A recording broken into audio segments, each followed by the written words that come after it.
नमस्कार दोस्तों। आज हम आपके लिए लेकर आए हैं एक बहुत ही रहस्यमयी और डरावनी प्रेम कहानी, शमशान की यक्षिणी। ये कहानी है एक ऐसे लड़के की जो 7 रात तक शमशान में साधना करता है और वहाँ उसकी मुलाकात होती है एक रहस्यमयी यक्षिणी से। लेकिन सवाल ये है, क्या इंसान और यक्षिणी का प्यार सच में हो सकता है, या फिर ये प्यार किसी भयानक रहस्य और काली शक्तियों को जगा देगा?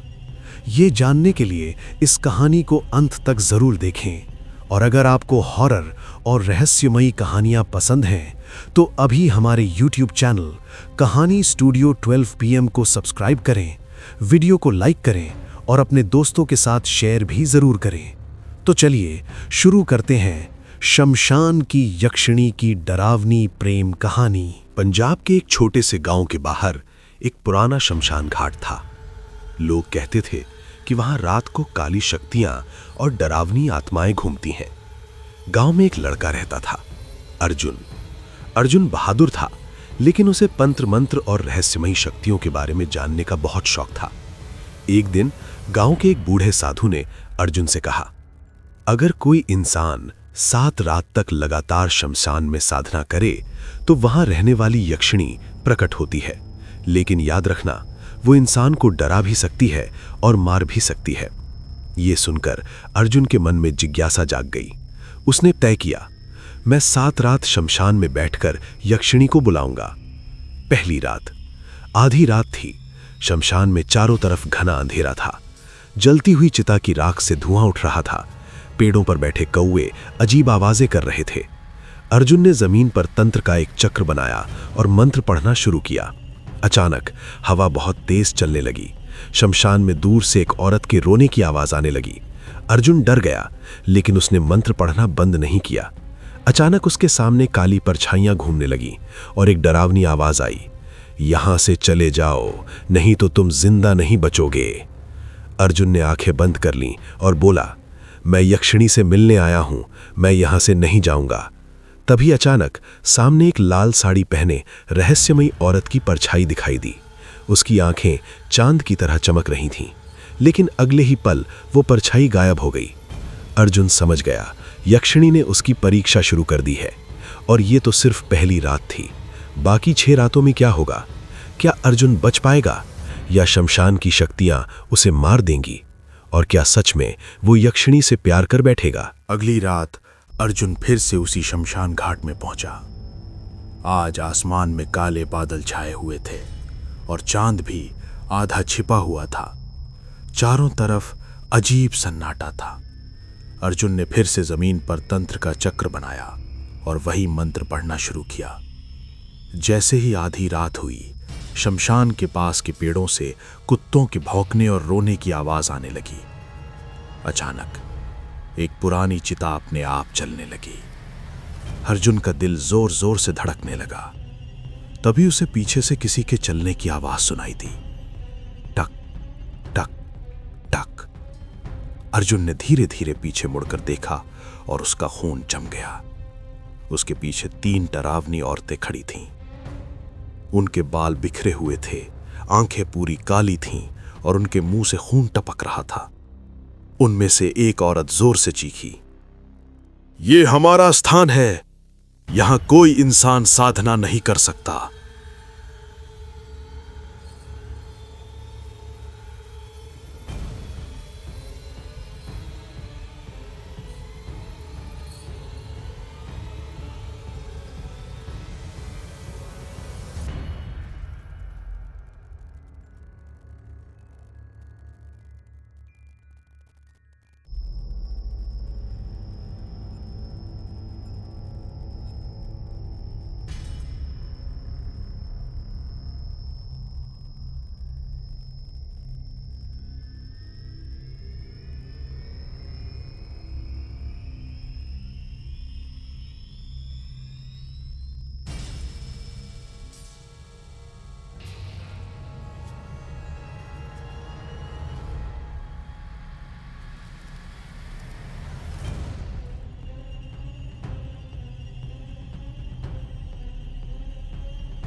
चौथी रात।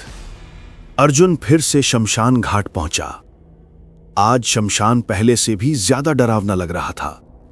चारों तरफ घना कोहरा था, हवा में अजीब सी सड़ांध और राख की गंध फैली हुई थी। अर्जुन ने फिर से जमीन पर तंत्र का चक्र बनाया और मंत्र पढ़ना शुरू कर दिया।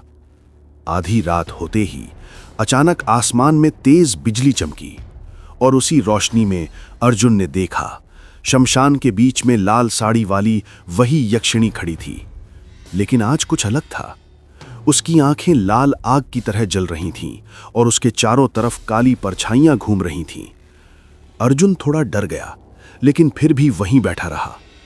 यक्षिणी धीरे धीरे उसके पास आई और बोली, इंसान, तुम लगातार 4 रात यहां बैठ चुके हो। तुम्हें पता भी है तुम क्या कर रहे हो। अर्जुन ने शांत आवाज में कहा, मैं तुम्हें बुला रहा हूं। यक्षिणी अचानक जोर से हंसने लगी। शमशान में उसकी हंसी गूंजने लगी। फिर उसने कहा, अगर तुम मेरा असली रूप देख लोगे तो तुम्हारी आत्मा डर से ही मर जाएगी। अर्जुन ने बिना डरे कहा, मुझे सच देखना है। कुछ पल तक शमशान में सन्नाटा छा गया। फिर अचानक यक्षिणी का शरीर बदलने लगा। उसके लंबे बाल हवा में उड़ने लगे, आंखें पूरी लाल आग बन गईं और अगले ही पल उसका चेहरा एक भयानक राक्षसी रूप में बदल गया। लंबे नुकीले दांत, खून से भरे होंठ और पीठ से काले पंख निकल आए। शमशान की सारी चिताएं एक साथ जल उठीं। आसपास की आत्माएं जोर जोर से चीखने लगीं। यक्षिणी की डरावनी आवाज गूंजी, ये है मेरा असली रूप, शमशान की रानी, काली शक्तियों की यक्षिणी। लेकिन अर्जुन भागा नहीं, वो शांत बैठा रहा। ये देखकर यक्षिणी हैरान रह गई। वो धीरे धीरे अपने असली रूप से वापस सुंदर रूप में बदल गई। अब वो पहले से भी ज्यादा सुंदर दिख रही थी। उसने अर्जुन से पूछा, तुम डरे क्यों नहीं? अर्जुन ने धीरे से कहा, क्योंकि मुझे तुम्हारे अंदर डर नहीं, एक अकेलापन दिखाई देता है। ये सुनकर यक्षिणी कुछ पल चुप रही। उसकी आंखों में पहली बार नरमी दिखाई दी। फिर वो धीरे से बोली, इंसान, तुम पहले व्यक्ति हो जो मेरा असली रूप देखकर भी जिंदा है। फिर उसने कहा, अगर तुम 5वीं रात भी यहां आए तो तुम्हारी जिंदगी हमेशा के लिए बदल जाएगी। और ये कहकर यक्षिणी फिर से धुएं में गायब हो गई। अब अर्जुन समझ चुका था, ये सिर्फ डर की कहानी नहीं रही। उसका दिल धीरे धीरे उस यक्षिणी की तरफ खिंचने लगा था। लेकिन अभी भी 3 रात बाकी थीं और 5वीं रात में होने वाला था सबसे बड़ा रहस्य। 5वीं रात। अर्जुन फिर से शमशान घाट पहुंचा। अब उसे डर नहीं लग रहा था। शमशान की जलती चिताएं, काले पेड़ और ठंडी हवा, सब उसे अब पहले जैसा डरावना नहीं लग रहा था। अर्जुन जमीन पर बैठकर मंत्र पढ़ने लगा। जैसे ही आधी रात हुई, अचानक हवा शांत हो गई। शमशान में एक हल्की चांदनी फैल गई और उसी चांदनी में यक्षिणी फिर से प्रकट हुई। आज उसका रूप पहले से अलग था। लाल साड़ी, लंबे काले बाल, लेकिन आज उसकी आंखों में गुस्सा नहीं, शांति थी। वो धीरे धीरे अर्जुन के पास आई और बोली, तुम फिर आ गए? अर्जुन मुस्कुराया और बोला, हाँ, क्योंकि मैं तुम्हें अकेला नहीं छोड़ना चाहता। यह सुनकर यक्षिणी कुछ पल चुप रही। शायद बहुत सालों बाद किसी ने उससे प्यार से बात की थी। वो अर्जुन के पास बैठ गई। शमशान में अब बिल्कुल सन्नाटा था। कुछ देर बाद यक्षिणी बोली, मेरा नाम मालिनी है। अर्जुन हैरान रह गया। उसने पूछा, तुम यहां क्यों रहती हो? यक्षिणी की आंखों में अचानक दर्द आ गया। वो बोली, सैकड़ों साल पहले मैं भी एक इंसान थी, लेकिन एक तांत्रिक ने मुझे धोखा देकर मुझे इस शमशान से बांध दिया। तब से मैं यहां भटक रही हूं। अर्जुन को उसकी बात सुनकर बहुत दुख हुआ। उसने धीरे से कहा, अब तुम अकेली नहीं हो। मालिनी ने पहली बार अर्जुन की आंखों में देखा। दोनों कुछ पल तक एक दूसरे को देखते रहे और उसी पल दोनों के दिल में एक अजीब सा रिश्ता बन गया। लेकिन तभी अचानक शमशान में भयानक हवा चलने लगी। आसमान में काले बादल छा गए। शमशान की कई आत्माएं एक साथ चीखने लगीं। मालिनी अचानक घबरा गई। वो बोली, अर्जुन, तुम्हें यहां नहीं आना चाहिए था। अर्जुन ने पूछा, क्यों? मालिनी बोली, अगर तुम मुझसे प्यार करोगे तो तुम्हें काली शक्तियों का सामना करना पड़ेगा। अर्जुन ने बिना सोचे कहा, अगर तुम्हें इस शाप से आज़ादी दिलाने के लिए मुझे काली शक्तियों से लड़ना पड़े तो मैं तैयार हूं। यह सुनकर मालिनी की आंखों में आंसू आ गए। वो धीरे से बोली, इंसान, तुम बहुत अलग हो। और पहली बार मालिनी ने अर्जुन का हाथ पकड़ लिया। उसी समय शमशान में अचानक एक बहुत भयानक आवाज गूंजी, ये प्यार नहीं हो सकता। और शमशान की सबसे खतरनाक काली शक्ति जाग गई। 5वीं रात के बाद अर्जुन का दिल पूरी तरह मालिनी यक्षिणी से जुड़ चुका था, लेकिन शमशान की काली शक्तियां इस प्यार को स्वीकार नहीं कर रही थीं। 6ठी रात अर्जुन फिर शमशान पहुंचा। जैसे ही वो साधना करने बैठा, अचानक आसमान में भयानक तूफान आ गया। शमशान की सारी चिताएं एक साथ जलने लगीं और हवा में एक भयानक आवाज गूंजी, इंसान, तू शमशान की रानी से प्यार करने की हिम्मत कैसे कर सकता है। अचानक जमीन से काली धुंध उठी। उस धुंध से एक भयानक तांत्रिक आत्मा प्रकट हुई। मालिनी तुरंत अर्जुन के सामने आ गई। वो बोली, ये वही तांत्रिक है जिसने मुझे श्राप दिया था। तांत्रिक जोर से हंसने लगा, ये यक्षिणी हमेशा मेरी दासी रहेगी, कोई इंसान इसे आजाद नहीं कर सकता। अर्जुन ने हिम्मत करके कहा, आज इसका श्राप खत्म होगा। तांत्रिक गुस्से में आ गया। अचानक उसने काली शक्ति से अर्जुन पर हमला किया, लेकिन उसी समय मालिनी ने अपनी सारी शक्ति इस्तेमाल की। दोनों शक्तियों के टकराने से शमशान में भयानक रोशनी फैल गई। कुछ ही पल बाद तांत्रिक जोर से चीखा और राख बनकर गायब हो गया, और उसी पल मालिनी के शरीर से काली जंजीरें टूटने लगीं। उसका श्राप खत्म हो चुका था। 7वीं रात शमशान घाट का माहौल बिल्कुल अलग था। आज हवा शांत थी। आसमान में पूरा चांद चमक रहा था। मालिनी अब श्राप से मुक्त हो चुकी थी। वो अब पहले से भी ज्यादा सुंदर और शांत लग रही थी। वो अर्जुन के पास आई और बोली, तुमने मुझे आजाद कर दिया। अर्जुन मुस्कुराया और बोला, क्योंकि मैं तुमसे प्यार करता हूं। मालिनी की आंखों में खुशी के आंसू आ गए। उसने कहा, अगर तुम चाहो तो हम हमेशा साथ रह सकते हैं। अर्जुन ने तुरंत कहा, मैं तुमसे शादी करना चाहता हूं। उस रात शमशान घाट में एक अनोखी शादी हुई। चांद की रोशनी, जलती चिताओं की लौ और चारों तरफ घूमती आत्माएं सब उस शादी के गवाह बने। मालिनी ने अर्जुन का हाथ पकड़ लिया। अब दोनों हमेशा के लिए साथ हो गए। शमशान घाट की वो रात बहुत शांत थी। आसमान में पूरा चांद चमक रहा था और उसकी चांदनी पुराने पेड़ों के बीच से होकर जमीन पर पड़ रही थी। अर्जुन और यक्षिणी मालिनी अब शादी के बाद पहली बार अकेले बैठे थे। चारों तरफ हल्की धुंध थी और दूर कहीं चिता की बुझती हुई आग से हल्की रोशनी आ रही थी। मालिनी लाल साड़ी में बहुत सुंदर लग रही थी। उसके लंबे काले बाल हवा में हल्के हल्के उड़ रहे थे। अर्जुन धीरे से उसके पास आया और बोला, मालिनी, क्या तुम्हें अब भी इस शमशान से डर लगता है? मालिनी हल्की मुस्कान के साथ बोली, जब तक मैं अकेली थी ये जगह बहुत डरावनी थी, लेकिन अब तुम मेरे साथ हो इसलिए ये जगह भी सुंदर लगती है। अर्जुन ने धीरे से उसका हाथ पकड़ लिया। उसी समय ठंडी हवा चली और चारों तरफ हल्की धुंध फैल गई। मालिनी ने धीरे से कहा, अर्जुन, आज से हमारी जिंदगी एक हो गई है।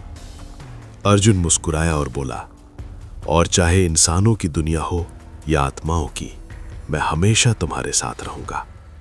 मालिनी की आंखों में खुशी चमक उठी। वो धीरे से अर्जुन के कंधे पर सर रखकर बैठ गई। उसी समय दूर से आत्माओं की हल्की फुसफुसाहट सुनाई थी, जैसे शमशान की सारी आत्माएं उनके इस अनोखे प्यार की गवाह बन रही हों। और चांदनी भरी उस रात में इंसान और यक्षिणी की नई जिंदगी शुरू हो गई।